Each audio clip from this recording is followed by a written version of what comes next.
Hi guys, আজি এটা নতুন ৰেচিপি দেখুৱাম। আমাৰ ধাবাৰে হয় মাংস ৰেচিপি, খাচী মাংস। প্ৰায় ময়ে বনাওঁ, কাৰণ খোৱা বোৱাত অলপ ভাল হ'ব লাগে ন। আইটেমবোৰ কেনেকৈ বনাওঁ আপোনালোকক দেখুৱাম, সহায় কৰিম। চাব আৰু কমপ্লিটটো নেদেখুৱাওঁ ভিডিঅ'টোত। কিয় নেদেখুৱাওঁ?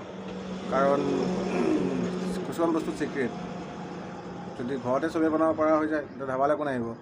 সেইবোৰ যিমানখিনি পাৰোঁ দেখুৱাম, চাই থাকিব। বাই। আজি মটন বনি আছে আমাৰ ধাবা স্পেচিয়েল, একদম ঘৰুৱা ষ্টাইল। হাই ফ্ৰেণ্ড, আজি বনাব লৈছোঁ খাচী মাংস 6 কিলো। তেল দিম ধাৰা, আৰু কি দিম দেখুৱাম। কমপ্লিটটো নহয় বাৰু, আধৰুৱা দেখুৱাম। বাকী ফিনিচিংটো চাব আপোনালোকে। আৰু আহিব খাবলৈ সন্তোষী ধাবা। 7 কিলো ধাৰা দিছোঁ 6 কিলো মাংসত। আৰু আপোনাৰ কি দিম দেখুৱাই আছোঁ। পিঁয়াজ দিম আপোনাৰ 2 কিলো। কেঁচা তেলতে দিওঁ আৰু, কাৰণ খাচী মাংসটো বনাওঁতে অলপ টাইম লাগে। তাৰপিছত দিম নহৰু।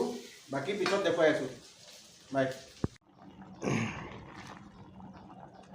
খাচী মাংস বনি আছে, লাগিব 1.5 ঘণ্টামান লাগিব আৰু ৰেডি হওঁতে। আৰু কিবা কিবি বহুত দিবলগীয়া আছে, চাই থাকিব, সম্পূৰ্ণকৈ চাব। এতিয়া আপোনাৰ খাচী মাংসখিনি হালধি দিয়া হ'ল, আৰু অলপমান পৰিমাণত কালাৰটো কাশ্মীৰীটো, বাকী এইটো জ্বলাটো নহয়। ইয়াত দিয়া হ'ব পিছত আৰু আপোনাৰ জিৰা হ'ব, গোটা জিৰা, জালুক, ধনিয়া গুড়া, কেঁচা জলকীয়া পেষ্ট, আদা নহৰুটো অলৰেডি দিয়া হৈ গ'ল। তাৰপিছত আলু দিয়া হ'ব। বাকী পিছৰখিনি দেখুৱাম, আৰু চাই থাকক। আৰু ফিনিচিংটো দেখুৱাই আছোঁ।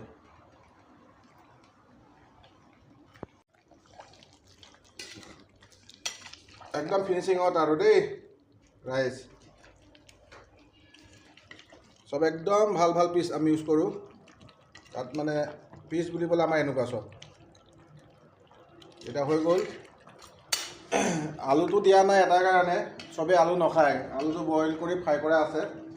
বইলটো কৰাৰ কাৰণটো হৈছে বহুতৰে ডায়েবেটিছ কিবা কিবি থাকে, বইল কৰিলে বীজাণুটো নাইকিয়া হয়। সেইকাৰণে আলুটো পিছত কাৰোবাক লাগিলে দিয়া হয়। বাকী মটনটো ৰেডি কাষ্টমাৰৰ কাৰণে, আৰু অৰ্ডাৰো আছে, আহি আছে। বাকী ভিডিঅ'টো চাব, শ্বেয়াৰ কৰিব, লাইক কৰিব। বাই।